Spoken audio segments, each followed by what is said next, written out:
Good evening, everyone. My name is Shane Estep, student in EDIS 653. I chose Christine Fonseca's book, specifically Chapter 17, Failure Isn't the End, to work through the dialogue project. Currently, I'm the Director of Curriculum, Instruction, and Gifted Services at Carlisle Schools.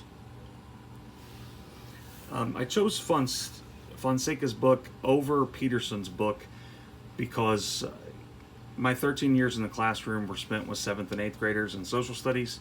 I also served as a principal for 5 years, and that was for grades 3 through 5. So Christine's book, I'm Not Just Gifted, is geared towards grades 4 through 7, which is where I've worked the bulk of my career. The topic I chose is failure. This summer, my daughters and I watched the new documentary series called The Last Dance. Outlined the career of Michael Jordan.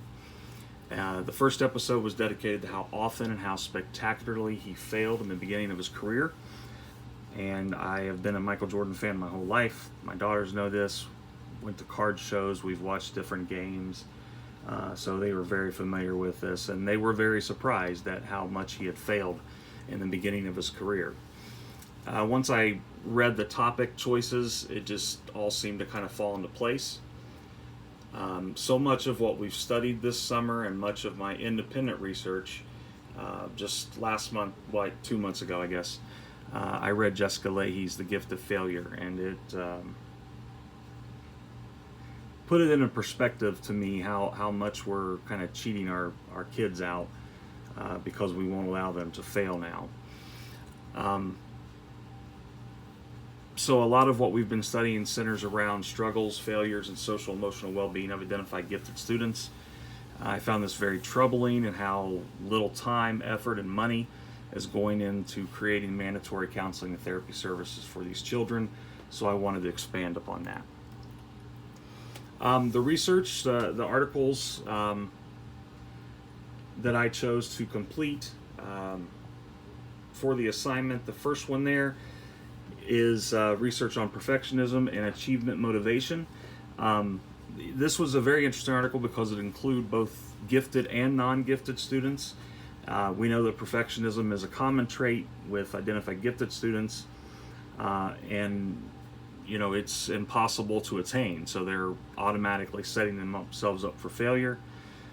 This study specifically examined the role of perfectionism in gifted and non-gifted students, and the adjustments that need to be made psychologically for both of them when they fall short of the perfectionism. My next research piece was, of course, Fonseca's book, I'm Not Just Gifted. The next article I chose was the article, Are High IQ Students More at Risk for School Failure?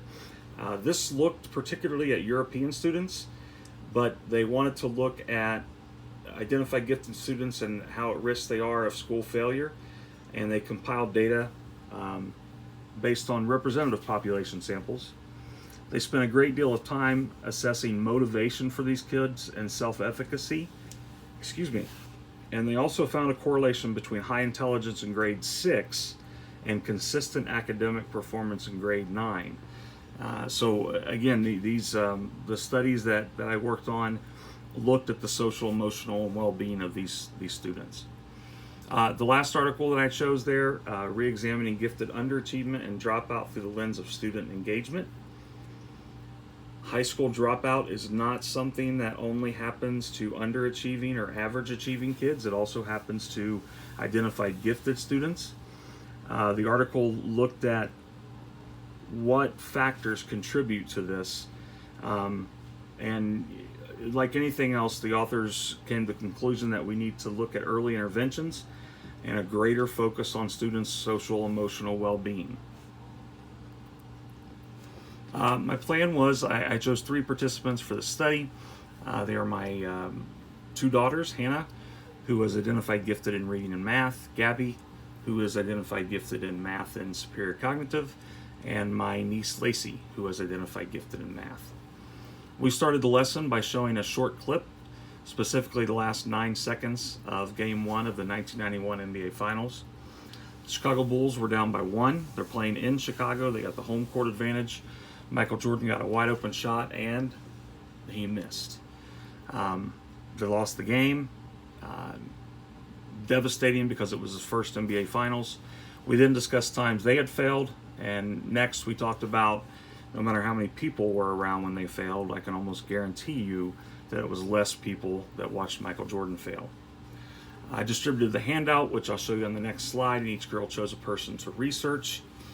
The girls researched that person they chose and created a PowerPoint to share how they overcame their failure. So the handout we worked with is on the left there. Failure is the beginning is what it says. And it goes through a series of questions about what these people, how they overcame their struggles and what made them become better. And then on the right, of course, is pictures of all of them. Even though they are considered failures in the beginning, you can see Billie Eilish with her many Grammys, Harry Styles with one of his many awards, and Michael Jordan with one of his 6 NBA final trophies. The response, we did everything together. It was a great deal of fun. Kind of being a fly on a wall and listening to them talk about their failures, how they overcame the disappointment, sometimes how upsetting it was, and there was a lot of laughter. Some individual responses that I heard. If you didn't fail, I'm not sure success would be as great. Michael Jordan lost over 900 games, and she followed it up with, I think I've only lost 30. I also heard that Harry Styles is the most beautiful person on the planet. Didn't really fall into the lesson, but I thought I would add it nonetheless. And I love when I've tried really hard to do something and couldn't for the longest time, should read, and then finally I get it. That's the best feeling ever. In conclusion, we all enjoyed the assignment a great deal. I love spending time with them, always. And I wondered how it would be in an educational environment, and it was interesting to observe them as students as opposed to as their father or uncle.